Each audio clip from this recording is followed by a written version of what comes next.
தாய் மண்ணிற்கும் தமிழ் மக்கள் அனைவருக்கும் வணக்கம். வல்லினம் வாய்ஸ் சேனலுக்கு உங்களை வரவேற்கிறேன்.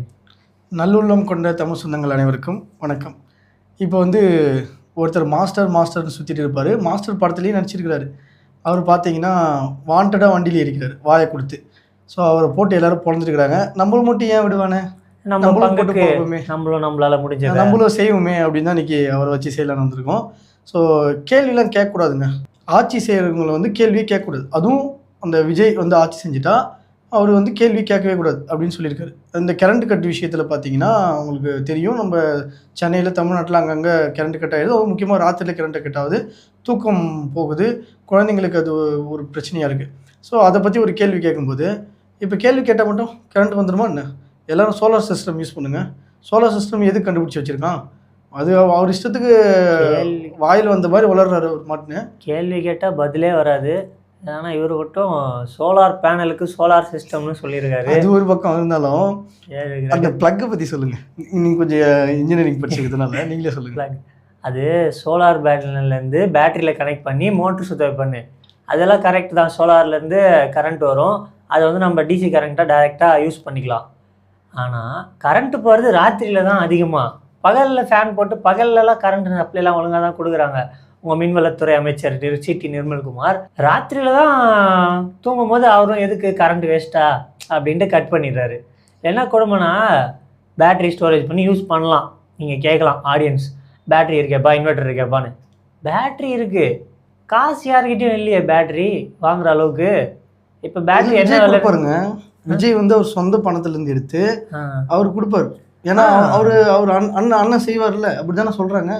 அண்ணன் நல்லது மட்டும் தாங்க செய்வார். அண்ணன் தாய்மாமன் நலத்திட்டம் மாதிரி பேட்டரிகள் நலத்திட்டம்னு ஏதாவது கொண்டு வந்தால் எல்லாரும் பேட்டரி வாங்கலாம். அதே மாதிரி சோலார் பேனல் கொடுத்தா கரண்டே தேவையில்லை. நீங்கள் எதுக்கு நிலக்கரியை உடைச்சி எடுக்கிறீங்க? வீட்டில இருந்தே கரண்ட் யூஸ் பண்ணிக்கலாம். வீட்டில இருந்தே வச்சு அவங்க தேவை அவங்க பார்த்துக்கலாம். அரசாங்கம் சோலார் சிஸ்டத்துக்கான இம்ப்ரூவ்மெண்ட்டுக்கான மானியம் கொடுக்குறதோ இல்லை சோலார் பேனல். ஓகே, அவரை பார்த்து எனக்கு கொஞ்சம் வீடியோ பார்த்ததுல சோலார் சிஸ்டம்னு நானும் சொல்கிறேன். ஸோ சோலார் பேனல் கொடுக்குறது ஏதாவது பண்ணுங்க அந்த மாதிரி. அவர் விஜய் அண்ணா அந்த மாதிரி மக்கள் பாதிக்கப்படுறாங்கன்னா, ஓட்டு போட்ட மக்கள் நம்மளை நம்பி ஓட்டு போட்டாருன்னா அப்படின்னு நீங்கள் ஒரு விஜய் ஆதரவாளரா இல்லை முட்டு கொடுக்குறவரா நீங்கள் என்ன பண்ணுங்கன்னா, அண்ணா இந்த மாதிரி பண்ணுங்கண்ணா, இந்த மாதிரி சோலாருக்கு இம்ப்ரூவ்மெண்ட் பண்ணுங்கண்ணா அப்படின்னு சொல்லலாம். இல்லை மின்சாரம் பத்தலை அப்படின்னா அதுக்கேற்ற மாதிரியான இந்த கடல் ஓரங்களில் மின்சாரம் தயாரிக்கிறதுக்கான வழிமுறை, காற்றாலைகளை இன்க்ரிமெண்ட் பண்ணுறது, இந்த மாதிரி வழிகளை ஏதாவது பண்ணி சரி பண்ணுங்கன்னா பிரச்சனைன்னு சொல்லிட்டு விஜய் அவர்கள்ட்ட ஒரு கோரிக்கை வைக்கலாம். மக்கள் சரி கண்டிப்பாக விஜய் இந்த பிரச்சனையை சரி பண்ணுவார் அப்படின்றத சொல்லலாம். இது ஒரு நியாயமான ஒரு விஷயம் இப்படி சொல்கிறது. ஆனால் கேள்வி கேட்டால் மட்டும் கரண்ட் வந்துடுமா? கேள்வி எது கேட்குறீங்க? கேள்வி கேட்டால் பதிலே வராது. 6 மாதத்துக்கு இங்கே பாருங்கள், 6 மாதம் யார் செத்தாலும் போய்ச்சாலும் என்ன நடந்தாலும் கேள்வி கூடாது. விஜய் 6 மாதம் நாங்கள் ஆஃப்லைன், அப்புறம் தான் நாங்கள் ஆன்லைன். ஸோ விஜய் அவர்கள் ஆட்சிக்கு வந்துட்டாரு. ஸோ 6 மாதத்துக்கு ஒரு கேள்வியும் யாரும் கேட்கக்கூடாது. அப்புறம் அது மட்டும் இல்லை, ப்ரெஸ் பீப்புள் கேள்வி கேட்குறாங்க இல்லையா, இப்போ அவங்கெல்லாம் பார்த்தீங்கன்னா மக்கள் கிடையாது. அவங்களாம் யார் இவர் சொல்கிறது, அவங்க வேற்று கிரகவாசிகள். ஸோ அவங்க கேள்வி கேட்கக்கூடாது. மக்கள் தான் கேள்வி கேட்கணும். மக்கள்லாம் விஜய் அவர்களே கேள்வி கேட்கல யாரும். அவங்களுக்கு என்ன வேலை இருக்கு, சும்மா என்ன கேட்டு போயிடுவாங்க. பதில் சொன்னாலும் கான்ட்ரவர்சி ஆகிடும். மக்களை பொறுத்த வரைக்கும் 1000 பிரச்சனை இருக்குதுங்க உங்களுக்கு. அவங்க எங்கேயாவது போவாங்க, வேலை செய்வாங்க, அவங்க உழைச்சிட்டு டென்ஷனில் படுத்து தூங்கிட்டு அடுத்து குடும்பத்தை பார்த்துட்டு அவங்களுக்கு 1008 வேலை கிடக்குங்க. அவங்களுடைய கேள்விகளுக்கு பிரதிநிதியாக தான் ப்ரெஸ் மக்கள் கேள்வி கேட்குறாங்க. ப்ரெஸ் பீப்புள்ஸ் கேள்வி கேட்பாங்க. அதுக்களோட குறைகளை அரசாங்கத்திட்ட கொண்டு போய் சேர்க்கறதா.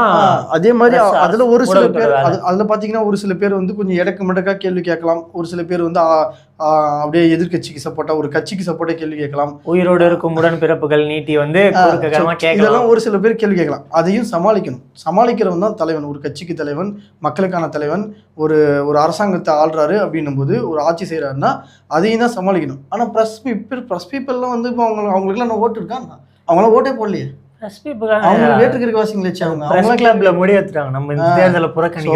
இவரை பொறுத்த வரைக்கும் கேள்வி கேட்கறவங்க எல்லாம் மக்கள் கிடையாதுங்க.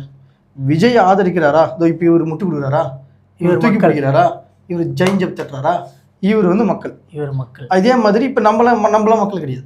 நம்மளாம் மனுஷங்களே கிடையாது. நம்மளாம் கேள்வி கேட்கறதுக்கான உரிமை நம்மளுக்கு கிடையாது. ஸோ கேள்விலாம் எதுக்கு கேட்டுக்கிட்டு, கேள்வி கேட்டால் நான் பதில் வரப்போதா? ஆமாம், வராது. அதான பிரச்சனையே. எங்க விஜய் அவர்களை நோக்கி கேள்வி கேட்டால் பதில் வர மாட்டேங்குது. அதை நம்ம சொல்லும்போது பதில்லாம் வராது, அதெல்லாம் சொல்ல முடியாது, பதில் எதுக்கு சொல்லணும் அப்படின்ற மாதிரி அவர் சொல்றாரு. நாங்கள் சொல்ல அவர் சொல்றாரு. ஸோ இதுதான் வந்து அவர் பேசுனது. ஸோ அதுக்கு தான் போட்டு பொழக்கிறாங்க. ஸோ என்னன்னா இவர் வந்து ஏதோ ஒரு வாய்க்கு வந்த மாதிரி வளர்னாரு. அதுக்கப்புறம் வந்து சரிங்க நான் தவறாக பேசிட்டேன், இதை கட் பண்ணிடலாம் கூட கட் பண்ணிடலாம்.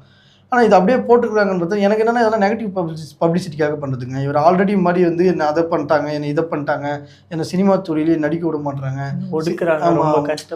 எனக்கு வாய்ப்பே கொடுக்கல, எனக்கு நல்ல திறமை இருக்குது அப்படின்ற மாதிரி சொல்லிக்கிட்டு அது மூலயமா கொஞ்சம் கொஞ்சம் வெளியில் வந்துட்டு விஜய் அவர்களோட நிழலில் வச்சு வளரலான்னு பார்த்து மாஸ்டர் படத்தில் வாய்ப்பெல்லாம் கிடைச்சிது. ஸோ இப்போ மறுபடியும் வாய்ப்பு இல்லாமல் சும்மா வீட்டில் உட்காந்துட்டு இருக்காரு. ஸோ இப்போ படங்களும் நடிச்சிட்டு இருக்காரு. விஜய் அவர்கள் ஆட்சிக்கு வந்ததுக்கப்புறம் ஸோ அவருக்கு கொஞ்சம் முட்டு கொடுத்தோம்னா ஏதாவது எங்கேயாவது வாய்ப்பு கிடைக்கும் அப்படின்றதுக்கோசரம் பண்ணுற மாதிரி முட்டு கொடுத்துக்கிறாரு. அதை அவங்க வந்து கட்டும் பண்ணலாம் ஒன்றும் பண்ணலாம் அப்படியே போட்டால் நெகட்டிவ் பப்ளிசிட்டி. ஸோ அவருக்கு ஒரு வாய்ப்பு கிடைக்கும், அது மூலமா ஏதாவது சில்லறையை தேத்தலாம். இதே மாதிரி இன்னொரு நபரும் தமிழ்நாட்டோட மக்கள் சூப்பர் ஸ்டாரான திரு ராகவா லாரன்ஸ் அவர்கள். ஆமாம், அவர் ஒரு மாஸ்டர். அந்த மாஸ்டர் என்ன பண்ணுறாரு, கட்சி ஆரம்பிக்கணும் இல்லை கட்சி ஆரம்பிக்கிறதுல ஏதோ ஒரு கட்சியில் சேர்றாரு, என்னவோ பண்ணுறாரு, அவர் அரசியலுக்கு வர்றாங்க அப்படின்னு சொல்லிட்டாரு. அவர் வரவான்னு கேட்டிருக்காரு, மக்கள் வேணாம்னு சொல்றாங்க. அதாவது அவருடைய தலைவர் மாதிரி அரசியலுக்கு வரலாம் இல்லை, வரவா நீங்கள் சொல்லுங்க அப்படின்னு. இப்போ பெரும்பான்மையான மக்கள் வேணாம் தான் சொல்லுவாங்க, எல்லாருமே வேணாம் தான் சொல்லுவாங்க. முதல் பெரும்பான்மையான மக்கள் வேணாம்னு சொல்லுவாங்க. ஏன்னா அவங்களுக்கு பொறுத்த வரைக்கும் நீ அரசியலுக்கு வந்து என்ன பண்ண போற அப்படின்ற எண்ணம் தான் இருக்கும். அப்போ இவர் வரமாட்டாரா, இவர் என்ன ஓட் போலிங் நடத்துகிற மாதிரி பேசுறாரு. ஒரு வரவான்னு கேள்வி கேட்டா ஒரு போல் நடத்துங்க, அதுல எத்தனை பர்சன்டேஜ் வருதுன்னு பாருங்க. போல் இல்லை, போல் இருந்தா அதுல வராதீங்கன்றதுதான் 100% வந்திருக்கும். ஸோ அப்படி போல் நடத்துறதுக்கு வேற எங்கேயாவது கூட நடத்தலாங்க, யூடியூப்ல போடலாம். அந்த மாதிரிலாம் பண்ணாம இவர் வந்து வரவா அப்படின்ற மாதிரி கேட்குறாரு. யாரும் வர வேணாம்னு தான் சொல்றாங்க, ஆனால் அவர் திரும்ப வராரு. ஸோ இவர் எந்த கட்சியில் போய் நிற்கிறான்றதை பார்க்கலாம். எப்படியும் ஆளுங்கட்சி விஜய் அவர் கட்சியில் தான் தாவேக்கால தான் போகணும். ஸோ அங்கே போயிட்டு ஏதாவது இவர் இந்த ப்ரொமோஷன் பண்ணுவார்ல, நல்ல விஷயம் தான். ஸோ அந்த உதவி பண்ணுறது வந்து ப்ரொமோஷன் பண்ணுவார் பார்த்தீங்களா, அந்த மாதிரி ஏதாவது 5000 கொடுத்துட்டு ஒரு 10,000 ரூபாய்க்கு அதை செலவு பண்ணி அந்த மாதிரி ப்ரொமோஷன் ஒர்க்கை வச்சு எப்படியாவது போயிட்டு எம்எல்ஏ ஆகி அப்படியே அண்ணா ஒரு மந்திரி சீட் ஒன்று கொடுங்கண்ணா. படம் எதுவும் ஓடுறது இல்லை. சரி, நம்ம நாடு எப்படி ஓடும், ஒரே படத்தை எடுத்துட்டு இருந்தா பேர் மாத்தி வைக்கிறாருலங்க, ஹீரோனி மட்டும் தாங்க மாத்துறாரு, பேர் எங்க மாத்துறாரு, பார்ட் 1 மாத்துறாருல, 2 3ன்ற பார்த்தா ஹீரோனி மாத்துவார். கலர் கலரா ஹீரோனிங்களை கிளாமர் காட்டுறதுக்கோசரம் மாத்துவார். படத்துலயும் ஒழுங்கா கதை கிடையாது, கதை செலக்ட் பண்ணி படம் எடுக்கிறது கிடையாது, கிளாமர் வச்சு ஓட்டுறது. படம் எடுக்கிறதே அவர் தாங்க, அவர் யாருன்னா கிட்ட போய் எடுத்தா நடிச்சா பரவாயில்ல. அதை தான் நானும் சொல்றேன், அவர் எடுக்கிறார் நடிக்கிறாரு. ஸோ கிளாமரை வச்சு மட்டும் கல்லா கட்டுறது, காசு சம்பாதிக்கிறது அதோடைய இது. உதவி பண்ணுறேன்னு தன்னை சுற்றி எப்போவுமே கேமரா இருக்கும். கேமரா இல்லாமல் ஒரு உதவி பண்ணுறத நீங்கள் பார்க்கவே முடியாது. கேமராவோட தான் உதவி பண்ணுறாரு. கேமராவை வரும் ஒட்டி பிறந்த உடன்பிறப்பு குழந்தைகள் மாதிரி. ஆமாம். ஸோ எப்பயுமே அவர் எங்கேயாவது படுத்து தூங்குவார், அப்பயும் தம்பி கேமரா ஆன் பண்ணிக்கோ, நான் போயிட்டு படுத்து தூங்குறாரு. இதை விட நிம்மதியான தூக்கம் இதுக்கு நிகர் இல்லை. ஸோ வீட்டில் தரையில் படுக்கிறீங்களா, நான் என்ன கேட்குறேன், வீட்டில் தரையில் படுக்கிறீங்களா காமிங்க. வீட்டில் பெட்டே எனக்கு என்கிட்ட பெட்டே கிடையாது, அங்கே மட்டும் காஸ்ட்லியாக லட்சக்கணக்கில் பெட் இருக்கு. இல்லை அதுதான் நானும் வந்து நிறைய இடத்த சுற்றி பார்க்குறேன். ராகவலான்ஸ் எங்கேயும் படுத்து நானும் பார்க்கல வெளியே. எப்பயோ ஒரு நாள் படுத்திருக்காரு. சும்மா விளம்பரம், ஒரு விளம்பர பிரியம், அவ்வளோதான். நான் வந்து இப்படி, நான் எளிமையானவன், நான் வந்து அப்படி உதவி செய்கிறேன், நான் இப்படி உதவி, எளிய பிள்ளைகள். சும்மா உதவி செய்யறது மூலியமா, நம்ம சொல்றது மூலியமா 4 பேர் இப்போ சொல்றாங்க பார்த்தீங்களா, வாய்மொழி மூலமா மக்களுக்கு அதுதான் தெரியணும். அப்படி தெரிஞ்சிச்சுன்னா பிரச்சனை இல்லை. இவங்க என்னமோ அதுக்கு எப்போ பார்த்தாலும் கேமராவோட சுற்றிக்கிட்டு இவங்க பண்ணுறது எப்படின்னா தெரியறதுக்கோசரம் தான் செய்கிறாங்களே உதவி. கொடுக்கறது 5000, கேமராவே இல்லை, கேமராவே கண்டுபிடிக்கலன்னு வச்சுங்க. இப்போ நம்ம ஒரு டைம் டிராவலை போட்டு பின்னாடி வந்து கேமரா மஸ்ட் வந்து வச்சுங்க, கேமரா கண்டுபிடிக்காத மாதிரி. இவங்கெல்லாம் எப்படி இவங்களாம் உதவி செஞ்சிருக்க மாட்டாங்க. ஆமாம், ஆட்டோ, நகை, அப்புறம் ஜல்லிக்கட்டுக்கு இதெல்லாம் வந்திருக்க மாட்டாங்க. மாதிரி ராகவா லாரன்ஸ் தொடர்ந்து அவரோட அன்பு தம்பியான பாலாவும் அவர் வரையில் இறங்கியிருக்க மாட்டார், சிஷ்யன் பல படங்களை நடிச்சிருக்க மாட்டார். ஸோ அந்த சிஷ்ய தொல்லை வேற தாங்க முடியல. அடுத்த படம் நடிக்கிறாரு. அதுவும் அப்பப்போ வந்து ஏதாவது குரல் வித்தை காமிச்சுன்னு கேமரா வச்சு. ஸோ உதவி பண்ணுறதை பண்ணிட்டு போங்க, அவ்வளோதான். உதவி பண்ணுமா, அது அப்படியே நம்ம உதவி வாங்குறவங்களுக்கு அது கஷ்டமாக இருக்கும். அதெல்லாம் வெளியே தெரியுதுனால. அதனால் அவங்க உதவி பண்ணுறீங்க, அவங்களால பயனடைகிறாங்க, அவங்க வாழ்த்து சொல்லுவாங்க, பாராட்டுவாங்க. உங்களை சுற்றி இருக்கிற 4 பேர் கண்டிப்பாக அது தெரியும் நீங்கள் உதவி பண்ணுறது. கேமரா போட்டு உலகத்துக்கே தெரியணும்னு இல்லை. அதாவது நண்பர் என்ன சொல்லுவாருன்னா 5000 ரூபா கொடுங்க, இல்லை 10,000 கொடுங்க. 5000 கொடுத்தா 5000 மட்டும் கொடுங்க, அதுக்கு படம் பிடிக்கிறதுக்கு அவங்களுக்கு ஒரு 10,000 கொடுக்காதீங்க. அந்த 10,000 கூட நான் வேற நீங்க அதை அவங்களுக்கே கொடுத்துருங்க. அது கூட இப்போ 5000 கொடுக்குறது 10,000 செலவு பண்ணி அந்த 5000 தானம் பண்ணி கொடுக்குறத நீங்கள் வந்து வெளியில் ப்ரொமோஷன் பண்ணுறதுக்கு 10,000 கொடுத்துட்டு போயிருங்க. அது அவங்களுக்கு தெரியும், நீங்கள் உங்களால் உதவி பெற்றவங்க, அவங்க சொல்லி பலன் அடைவாங்க. ஸோ இப்போ கர்ணனை விட கொடைவள்ளல் யாரும் இல்லைன்னு சொல்லிட்டு நம்ம படிச்சிருப்போம். உண்மையிலே வாழ்ந்தாரோ இல்லையோ, ஆனால் அந்த காலத்துல கண்டிப்பாக கேமரா அது யாருக்கு தெரியுங்க, விடுங்க, புராண கதை. ஸோ நான் என்ன சொல்கிறேன்னா, அது ஒரு புராண கதை, அது விடுங்க, இருந்ததோ இல்லையோ, பட் அந்த எழுதப்பட்ட கதையில் இருக்குல்ல. ஸோ இப்போ வந்து அந்த கர்ணன் காலத்தில் வந்து அவர் என்னென்ன எவ்வளோ செஞ்சார் போனார்ன்றது எப்படி போய் சேர்ந்துருக்கும் மக்களுக்கு? அவர் மக்கள் வாய்மொழி மூலமாக தான் அவர் செஞ்சது, வாய்மொழி மூலியமா அதில் வந்து எழுதி வச்சு அது அப்படியே அடுத்த காலகட்டத்துக்கு. அதனால தான் கர்ணன் தெரிஞ்சு மக்கள் அவங்க கிட்ட போய் கேட்பாங்க. கேட்டதுக்கப்புறம் கொடுத்தவங்க நீங்கள் தான் கர்ணன் தெரிஞ்சு அவரும் கொடுப்பாரு. அப்போ அந்த காலத்தில் என்ன கேமராவாக இருந்தது? இவரும் ஒரு கருப்பு கர்ணன் தானுங்க. இவரா கருப்பு சூப்பர் ஸ்டார் ரஜினிகாந்த் மாதிரி ஒரு கருப்பு கர்ணன். கருப்பு பேரு கேவலப்படுத்துறீங்க. ஸோ இந்த மாதிரி வந்து இல்ல, இவர் வந்து யார் சொல்லுங்க அப்படிதான் போடுறாங்க. கருப்பு கர்ணன் ஏதோ தட்டுவான், காசு கொடுத்தா போடுறாரு ஒருத்தர். காசு வாங்கிட்டு என்ன வேணாலும் டைட்டில் போடுவாங்க, அதை விடுங்க. ஸோ இது மாதிரி வந்து இவர் வந்து என்ன பண்ணுறாரு, அரசியலில் குதிக்கிறாரு. எது குதிக்கிறாரு, என்ன பண்ண போறாரு, இது வரைக்கும் அரசியலில் என்ன நிலைப்பாடு எடுத்திருக்காரு, என்ன ஸ்டேட்மெண்ட் சொல்லிக்கிறாரு, ஒவ்வொரு பிரச்சனைக்கும் எங்கே முன்ன நின்றுக்கிறாரு. ஜல்லிக்கட்டு போராட்டத்துக்கு மட்டும் வந்து 1 கோடி ரூபாய் செலவு செஞ்சு அவர் தலைமையில நடத்தினாரு. அந்த 1 கோடி எப்படி செலவு பண்ணீங்க, என்ன செலவு பண்ணீங்கன்னா பதில் கிடையாது, எதுவும் சொல்றது கிடையாது. நான் வந்து 1 கோடி செலவு பண்ணேன். சாப்பாடு போட்டாரு, ஆனா 1 கோடிக்கு போட்டாரா? கடைசி 1 கோடி எப்ப நீ பார்த்த அந்த கதையாகுது. நம்மள யாரு கேட்க போறா கணக்கு? யாரு கதை விடுவோம், யார் நம்மள யாரு கேட்க போறா, நம்ம எது கணக்கு கொடுக்க போறோம், 1 2 அப்படின்னு கதை விடுவோம்னு சொல்லிட்டு அதுக்கப்புறம் கடைசியில் பல்ட்டி அடிச்சாரு. ஸோ ஜல்லிக்கட்டு போராட்டத்துக்கு வந்து இப்படி தவறாக போயிடுச்சு அப்படின்னு சொல்லிட்டு பல்ட்டி அடிக்கிறாரு. மக்கள் பக்கம் நிற்கலை கடைசி நேரத்தில். ஸோ எங்கேயுமே மக்களுக்காக அவர் நின்னது கிடையாது, எதுவும் பண்ணது கிடையாது.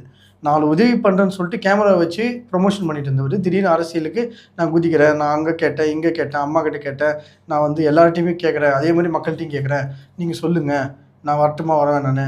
மக்கள் வர வேணான்றாங்க. நீங்கள் பெரும்பான்மையான மக்கள் வர வேணான்றது நீங்கள் ஓட் போல் வச்சிங்கன்னா தெரியும். ஸோ ஒரு போலிங் நடத்துங்க, அதிலே தெரிஞ்சிடும். ஆனால் அதெல்லாம் நடத்த மாட்டார். சும்மா ஒரு பேருக்கு கேட்டுட்டு அது ஒரு விளம்பரம், எல்லாத்துலேயும் விளம்பரம் கேட்டுட்டு நான் அரசியலுக்கு வரேன்னு போகிறீங்க. வந்து என்ன பண்ண போகிறீங்க? இதே மாதிரி நான் அங்கே போனேன், அந்த நல்லது செஞ்சேன், இங்கே போனேன், இந்த நல்லது செஞ்சேன் அப்படின்னு சொல்லிட்டு வீடியோ கேமராவில் வச்சு வீடியோ எடுத்து போடுவீங்க. அதுதானே பண்ண தெரியும் உங்களுக்கு. உண்மையிலே ஏதாவது அரசியல் பற்றி தெரியுமா? ஒரு தொகுதியில் நின்னா அந்த தொகுதியில் என்னென்ன பிரச்சனை இருக்குது, அதை எப்படி சரி பண்ணணும், மக்களுக்கு என்ன பிரச்சனை வரும், அவங்கள்ட்ட மக்கள் நம்மளை வந்து நேரடியாக எப்படி தொடர்பு கொள்ளணும், சந்திக்கணும், அவங்க எப்படி அவங்க குறைகளை சொல்கிறது, அவங்க குறைகளை நம்ம வந்து தவறாமல் எப்படி நம்ம தீர்த்து வைக்கணும், அங்கே நடக்கிற அரசு அதிகாரிகள் சரியாக நடக்கிறாங்களா என்னன்றது எப்படி பார்க்கணும். ஒரு தொகுதியில் வந்து நிதி ஒதுக்குவாங்க. அப்போ எதுக்கு எவ்வளோ செலவு பண்ணணும். இந்த ஏரிகள் இருக்குன்னா அந்த தொகுதியில் ஏரிகள் பராமரிக்க எவ்வளோ தேவைப்படும், எப்படி மக்களுக்கு உதவி பண்ணணும், இந்த மாதிரியான ஏதாவது தெரியுமானா தெரியாது. ஏன்னா அரசியலே தெரியாது இவங்களுக்குலாம். ஸோ இப்போ விஜய்க்கே அரசியல் தெரியுமானா தெரியாது, அந்த மாதிரி இவருக்கும் தெரியாது. எந்த நடிகர்களுக்கும் அரசியல் தெரியுமான்றது அவங்க சுய பரிசோதனை செஞ்சுக்கிட்டே வராங்க. இல்லை மக்கள் தான் பார்க்குறாங்களா? மக்களை எந்த அளவுக்கு முட்டாளுன்னு நினச்சிருந்தா இவர் இந்த மாதிரி முடிவு எடுத்துருக்கணும். இந்த மாதிரி அரசியலுக்கு வரானா, ஏன்னா ஒருத்தர் ஜெயிச்சிட்டாரு நடிகர், நம்மளும் 4 உதவி பண்ணணும், கேமரா வச்சு இப்போ ஃபிலிம் காமிச்சிட்டோம். ஸோ நம்ம அரசியலுக்கு வந்தால் நம்மளுக்கும் ஏன் விஜய் கட்சியில் போய் சேர்ந்தால் ஆட்டுக்குடி நாய் கூட நிற்க வச்சா ஜெயிக்குது, நம்ம ஜெயிக்க மாட்டோமான்ற நினப்பு தானே. அப்போ நம்மளுக்கு ஒரு மந்திரி பதவி, அப்படியே சைலன்ஸ், அப்படிதான் வந்து காரில் அப்படியே போலீஸ் பாதுகாப்போட அப்படியே சைலன்ஸ் வச்சு காரோடு நல்லா கெத்தாக சுற்றலாம் கொஞ்சம் நாளைக்கு. இதெல்லாம் ஒரு பொழப்புன்ட்டு இவங்க அரசியலுக்கு வர்றதெல்லாம் வெக்கக்கேடு தமிழ்நாட்டுக்கு. இந்த மாதிரி ஆளுங்க அரசியலுக்கு வந்து நாங்கள் நடிகர்கள்லாம் இன்னும் குதிக்க ஆரம்பிச்சிடுவாங்க. நானும் 4 நல்லது பண்ணேன். நீங்கள் வேணால் பாருங்கள், அந்த 3 எழுத்து நடிகை இருக்காங்கல்ல, கூடவே சுற்றுறாங்களே முதலமைச்சர் கூடவே, எல்லாருக்கும் 3 எழுத்து தான். துக்க நிகழ்வு, விசேஷ நிகழ்வு, எல்லா இடத்துலையும் 3 எழுத்து நடிகை ஒருத்தர் சுற்றுறாங்கல்ல. அவங்க பாருங்க இதே மாதிரி கொஞ்சம் கொஞ்சமாக ஸ்டேஜ் பண்ணுவாங்க. அவங்க மக்கள் சிந்தனை உள்ளவங்க, அரசியல் சிந்தனை உள்ளவங்க, அவங்களுக்கும் அரசியல் தெரியும், மக்களுக்கு அவருக்கு நல்லது பண்ணுறாங்க, அந்த நல்லது எந்த நல்லது பண்ணுறாங்கன்னு சொல்லிட்டு கொஞ்சம் கொஞ்சமாக படிப்படியாக கட்சிக்கு வருவாங்க, பதவிக்கு வருவாங்க. அப்புறம் அவங்க தான் அடுத்த வாரிசாக வருவாங்க. அவங்க தான் 1950 பேட்டி கொடுத்தாங்களே நான் சிஎம் ஆகணும்னு. 1950 அப்படி பார்த்தா அவங்களுக்கு இன்னும் 100 வயசுக்கு மேல இருக்கும். உண்மையான வயசு யாருக்கும் தெரியாது. அப்படி கிடையாது. இப்போ ஒரு 2010 2005 4 ஏதாவது பெடி கொடுத்துருக்கலாம். ஸோ அது தற்செயலாக கொடுத்தாங்களா இல்லை என்ன நடக்குதுன்னு ஆண்டவனுக்கு தான் தெரியும். அன்றே கிடைத்த 3 எழுத்து நடிகைன்னு பேர் சொன்னா அவங்க தூக்கிடுவாங்க எங்களை ஆளை விட்டு. அதெல்லாம் ஒன்றும் கிடையாது. எதுக்கு வேணாம், அது ஒரு பெண்ணுன்றதுனால நம்ம கண்ணியமாக பேர் சொல்லாமல் போகிறோம், அவ்வளோதான். அப்படி சொல்லணும்னு அவசியம் இல்லை. அது எல்லாருக்கும் தெரியும். சொன்னாலே இப்படி சொன்னாலே எல்லாருக்கும் புரிஞ்சிடும். ஸோ சொன்னால் புரிஞ்சிடும். ஸோ அந்த மாதிரி எதுக்கு இப்போ மக்கள் தாங்க புரிஞ்சுக்கணும். இந்த மாதிரி நடிகர்கள்லாம் அரசியலுக்கு வந்தால் நாடு என்னவா இருக்கும்னு மக்கள் தான் புரிஞ்சுக்கணும்.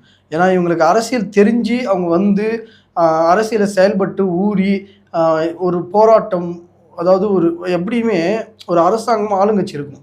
அப்போ அதில் இருக்கிற பிழைகளை சுட்டி காமிச்சு அது மூலிமா அரசாங்க நெருக்கடிக்கு உள்ளாகி அதன் மூலிமா மக்கள்கிட்ட பிரபலம் அடைஞ்சு அப்படி ஆட்சிக்கு வரும்போது திரும்ப பதவிக்கு வரும்போது தான் அது ஒரு சரியான ஒரு முறையாக இருக்கும்.